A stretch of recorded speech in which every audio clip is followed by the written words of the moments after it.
Hello friends, गणित की एक और कक्षा में आपका स्वागत है। आज एक नया टॉपिक साधारण ब्याज शुरू करेंगे और समझेंगे कि साधारण ब्याज को कितने तरीक़ों से हम ज्ञात कर सकते हैं। हालांकि एक बेसिक फार्मूला होता है मूलधन गुणा दर गुणा समय अपॉन 100, उससे हम ज्ञात करते आए हैं छोटी कक्षाओं के अंदर। लेकिन कुछ एक नए तरीके भी खोजेंगे ताकि हम आसानी से और जल्दी से इसको ज्ञात कर सकें। तो साधारण ब्याज का पहला पार्ट शुरू करते हैं, यह मानते हुए कि आप पहली बार साधारण ब्याज पढ़ रहे हैं। तो आइए शुरू करते हैं। सबसे पहले जो हमारे पास सिंपल इंटरेस्ट फाइंड आउट करने का फॉर्मूला होता है, इसे हम इंग्लिश में क्या लिखते हैं, PRT अपॉन 100, यानी मूलधन गुणा दर गुणा समय बटे 100। तो यहाँ से हम आसानी से साधारण ब्याज ज्ञात कर सकते हैं। फिर आपको कहे कि मिश्र धन भी आपको ज्ञात करना है, तो हम क्या करेंगे, मूलधन प्लस क्या कर देंगे, उसके अंदर साधारण ब्याज ऐड कर देते हैं। तो ये फॉर्मूले हमने शुरू के अंदर छोटी कक्षाओं के अंदर किए हैं। एक एग्जांपल देखते हैं। आपको कह दे 1500 रुपये के लिए 6% साधारण ब्याज की दर से 3 वर्ष का साधारण ब्याज है वो ज्ञात करना है। तो ये फॉर्मूला लगाते हैं। तो हमारे पास सिंपल इंटरेस्ट कितना आएगा, 1500 गुणा 6 गुणा 3 बटे 100। तो 2 जीरो से 2 जीरो कैंसिल, 15 छिक्के 90 दिया, 270 रुपये क्या आया है, साधारण ब्याज आया। तो हम यहाँ से अब मिश्र धन भी निकाल सकते हैं कि 1500 प्लस 270 क्या हो जाएंगे, 1770, ये हो जाएगी अमाउंट। लेकिन ये तरीका क्या है, लेंथ ही है, काफ़ी लंबी प्रोसेस है। तो और यहाँ पर कई बार जब दर फ्रैक्शन के अंदर दे दी जाती है 12 सही 1/2, 12 से 1/3%, और समय भी महीनों के अंदर दे दिया जाता है, जैसे 16 महीने, 18 महीने, 20 महीने, तब और ज़्यादा ये कैलकुलेशन बड़ी हो जाती है, लेंथी हो जाती है। हालांकि आंसर यहाँ से मिल सकता है, लेकिन अब हम एक नया तरीका सीखते हैं ताकि इसको हम जल्दी से, ये जो हमारी कैलकुलेशन है वो जल्द हो सके और एग्ज़ाम के अंदर हमारे पास टाइम बचे, क्योंकि आखिरकार टाइम की ही वैल्यू होती है किसी भी कंपटीशन एग्ज़ाम के अंदर, खासकर मैथ के लिए। तो यहाँ से हम एक दो नई चीज़ें सीखते हैं इस फॉर्मूले की सहायता से जो हमने यहाँ पर यूज़ किया है। तो यहाँ पर मैंने क्या किया था, 3 वर्ष के लिए क्या निकाला था, ये ब्याज निकाला था 270। अब मैं ये मान लेता हूँ कि यहाँ पर एक ही वर्ष है, यानी 1 साल के लिए साधारण ब्याज क्या हो जाएगा, 1500 गुणा 6 गुणा 1 बटे 100। तो 15 छिक्के 90 रुपये। तो पहले साल कितना ब्याज बना है, 90 रुपये साधारण ब्याज बन चुका है। फिर मैं ज्ञात करता यदि दूसरे साल के लिए, तब भी क्या होता, यही 90 रुपये फिर बनते, फिर तीसरे साल के भी 90। तो 3 साल के अंत में कितने हो जाते, 90 90 90 और 270। तो जो कि यहाँ पर भी 270 निकाला था हमने, यहाँ पर 3 साल का इकट्ठा निकाल लिया था। अब ये 90 क्या है, क्या मैं यह कह सकता हूँ कि ये 90 1500 का 6% है, यानी 1500 को 6 से गुणा करेंगे, 6%। 1500 का यदि मैं 6% फाइंड आउट करूँ तो प्रतिशत निकालना हम जानते हैं कि 1500 का 6% का मतलब गुणा होती है। तो प्रतिशत हटाने के लिए मैं नीचे क्या लगा देता हूँ, 100 लगा देता हूँ। तो 15 छिक्के 90 क्या हो जाएगी, साधारण ब्याज हो जाएगी। तो मैं यहाँ इस फॉर्मूले का नाम न लेकर यह कह सकता हूँ कि जो साधारण ब्याज होता है वो क्या होता है, दर और समय की गुणा ही तो होती है प्रतिशत के अंदर। फिर जो मूलधन होता है उसका हम वह प्रतिशत निकाल लेते हैं। जैसे इसके अंदर हम करते कि 1500 का मैं दर और समय की गुणा करता, तो दर और समय की गुणा क्या हो जाती, 6 थी 18, यानी 1500 का मैं 18% निकाल देता यदि सीधा ही। तो प्रतिशत हटाने के लिए नीचे क्या लग जाती, 100। तो 15 और 18 की गुणा क्या होती है, 270। हालांकि आंसर इतना ही आना है जो हमने बेसिक तरीके से या परंपरागत तरीके से किया है। लेकिन यहाँ पर मैंने किसका यूज़ किया है, प्रतिशत का यूज़ किया है। अब प्रतिशत की सहायता से हम जो मिश्र धन है वो डायरेक्ट ही निकाल सकते हैं। यानी आपको यही क्वेश्चन दिया होता, 1500 रुपये हैं, 6% दर है, 3 वर्ष के लिए मिश्र धन बताओ। तो हमने क्या किया, पहले साधारण ब्याज निकाला, फिर उसको मूलधन के अंदर ऐड किया। लेकिन यदि हमें प्रतिशत पता है फिर हम सीधा ही निकाल सकते हैं कि मूलधन से सीधा हम मिश्र धन बना सकते हैं, जो कि अभी हम सीख लेते हैं। तो उम्मीद करता हूँ इतनी चीज़ आप समझ गए होंगे कि जो ब्याज होता है वो क्या होता है, दर और समय की गुणा होती है। ये चीज़ आपने ध्यान में रखनी है हमेशा के लिए जब भी हम साधारण ब्याज का प्रयोग करेंगे। आगे जो एडवांस क्वेश्चन करेंगे उनके अंदर भी यूज़ होगा। तो इसको हम एक और नज़रिए से अब देखते हैं कि हमारे पास क्वेश्चन था 1500 रुपये 6% साधारण ब्याज की दर और 3 वर्ष। इसके अंदर जो मैंने फॉर्मूला देखा कि साधारण ब्याज बराबर क्या होगा, इन दोनों की गुणा होगी। यानी साधारण ब्याज क्या है, 1500 का 18% है। अब प्रतिशत को मैं फ्रैक्शन में कन्वर्ट कर सकता हूँ। 18/100 कितना हो जाएगा, 9/50। अब ये 9/50 क्या है, जो 50 है, जो नीचे वाला जो बेस है वो हमेशा क्या होगा मेरे लिए, मूलधन होगा, और ये साधारण ब्याज होगा, सिंपल इंटरेस्ट होगा। तो 50 मूलधन के लिए 9 क्या है, साधारण ब्याज है। मुझे मूलधन कितना दे रखा है, 1500, यानी 50 यूनिट की वैल्यू क्या है, 1500। 1 यूनिट की वैल्यू क्या है, 1500/50, यानी 1 यूनिट की वैल्यू क्या आ गई, 30 आ गई। मुझे ज्ञात क्या करना है, साधारण ब्याज। तो 30 में क्या हो जाएंगे, 270। तो साधारण ब्याज उतना ही आना है, 270 ही, लेकिन यह थोड़ा एक फ्रैक्शन के मेथड से हो चुका है। अब मुझे पता है मिश्र धन क्या होता है, हमेशा साधारण ब्याज और मूलधन का जोड़ होता है। तो 50 और 9 59। 1 यूनिट की वैल्यू क्या आई है, 30। तो साधारण ब्याज कितना आएगा, 59 गुणा 30, 0 9 27, 1770 क्या आ जाएगा, मिश्र धन आ जाएगा। हालांकि आंसर उतना ही आना है, लेकिन फ्रैक्शन से ये और ज़्यादा आसान हो जाता है।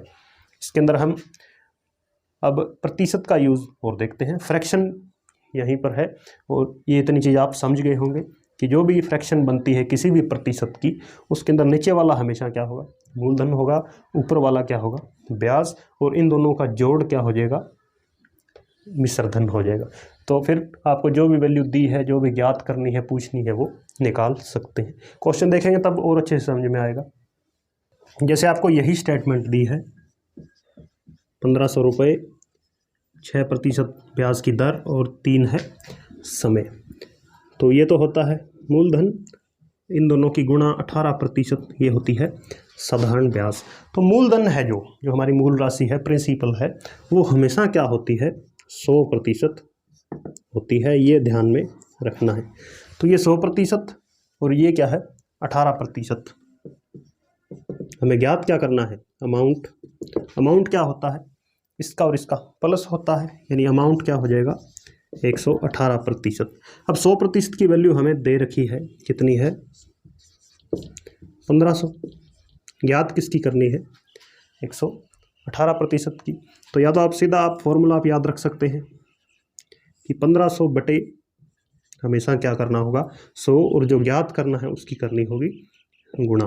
15 की जब इससे गुणा करेंगे, 15 8 120, 15 1 12 हो गए 27, 2 हासिल 1770।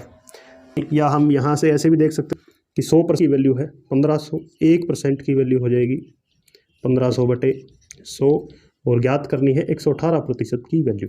तो यही चीज़ बन रही है, आंसर सेम आएगा हर बार, 1770। तो हमने क्या किया है, ब्याज निकाला ही नहीं, लेकिन प्रिंसिपल से सीधा अमाउंट फाइंड आउट कर दिया है। चाहे आप फ्रैक्शन की सहायता से करें, इससे करें, या फॉर्मूले से करें, बात एक ही। अब ये चीज़ें हमने क्यों सीखी हैं, ये आपके दिमाग के अंदर क्वेश्चन आया होगा कि इसकी हमें ज़रूरत ही नहीं थी। तो ज़रूरत क्यों है, उसके लिए हम कुछ एक क्वेश्चन देखते हैं। क्वेश्चन दे रखा है, किसी राशि पर 8% साधारण ब्याज की दर से 2 वर्ष के अंत में 120 रुपये का साधारण ब्याज मिलता है, राशि बताओ। यानी प्रिंसिपल हमें ज्ञात करना है, मूलधन हमें ज्ञात करना है, 4 हमें ऑप्शन भी दे रखे हैं। तो अभी हमने सीखा कि जो साधारण ब्याज होता है हमारा, सिंपल इंटरेस्ट होता है, वो दर और समय का गुणनफल होता है प्रतिशत के अंदर। तो यानी कितना साधारण ब्याज मिल रहा है उसे, 16%। इसको हम बना लेते हैं फ्रैक्शन। तो ये हो जाएगा 16/100, 4 पर कटेगा तो 4/5, 25। अब हमने क्या सीखा था कि जो नीचे वाला है वो हमेशा क्या होता है, मूलधन होता है और ऊपर इंटरेस्ट होता है, सिंपल इंटरेस्ट। अब इस 4 साधारण ब्याज की वैल्यू, यहाँ से 4 यूनिट की वैल्यू कितनी दी है क्वेश्चन के अंदर, 120 याद करनी है राशि, यानी इस 25 की वैल्यू याद करनी है। तो जो तरीका हमने सीखा था कि 120/4 गुणा के अंदर जो ज्ञात करना है, तो 4 से ये कटेगा 30 पर, 25 3 75, 750 क्या आ जाएगी, राशि आ जाएगी। अब यहाँ से आप सीधा मिश्रधन भी ज्ञात कर सकते थे, वो कितना हो जाता, 29 हो जाता, यानी यहाँ से आपको वो मिश्रधन भी पूछ सकता था। तो इस तरह आपने क्वेश्चन हल करने हैं और आपने तुरंत ही पहचान लेना है क्वेश्चन को कि मैं, हालांकि आप इसको सीधे डायरेक्ट फॉर्मूले से करते तब भी हम ज्ञात कर सकते थे, कोई दिक्कत नहीं थी। और कई बार तो ऐसा होगा कि जो फॉर्मूला हम यूज़ करेंगे वो और इसके अंदर बराबर समय लगेगा, या हो सकता है उसके अंदर कम ही समय लगे, लेकिन फिर भी ये आपको तरीके पता होने चाहिए, क्योंकि ज़्यादातर मामलों के अंदर ये तरीका ठीक बैठता है। तो इसके 1-2 क्वेश्चन और देखते हैं। 2 क्वेश्चन और लिए हैं कि 660 रुपये की राशि 16 सही 2/3% की दर से उधार दी जाती है, 3 वर्ष का मिश्रधन अमाउंट हमें ज्ञात करना है। तो हमने देखते ही क्या करना है, जल्दी से दर और समय की गुणा करनी होती है। तो 16 3 48 और 2 50/3 गुणा 3, यानी 50% साधारण ब्याज है। अब देखते ही बता सकते हैं कि 660 रुपये के अंदर 50% इसका ज्ञात करना है, तो आधा हो जाएगा। तो 660 का आधा क्या हो जाएगा, 330, तो 990 रुपये क्या हो जाएगी, अमाउंट हो जाएगी। या आप यहाँ से भी कर सकते थे, 50% को आप फ्रैक्शन बनाओ, क्या आएगा 50/100, यानी 1/2। 2 मूलधन है, प्रिंसिपल है, और 1 साधारण ब्याज है। इस 2 की वैल्यू क्या दी गई है, 660, ज्ञात क्या करना है, मिश्रधन, तो वो क्या हो जाएगा यूनिट के अंदर 3 यूनिट, तब भी आंसर कितना आएगा, 990। यानी हम जल्दी से कर सकते हैं। जैसे अगला क्वेश्चन है 12.5% कितना होता है, 25/2%, 5 वर्षों के लिए है, तो 5 से हमने गुणा कर दी है। अब इसकी ये हम जब हटाएंगे प्रतिशत तो नीचे क्या आ जाएगा, 100 आ जाएगा। तो ये 5 से कटेगा 20 पर, यानी क्या हो गया 25/40, यानी 5/8 फ्रैक्शन के अंदर। फ्रैक्शन से क्वेश्चन बहुत इजी हो जाते हैं।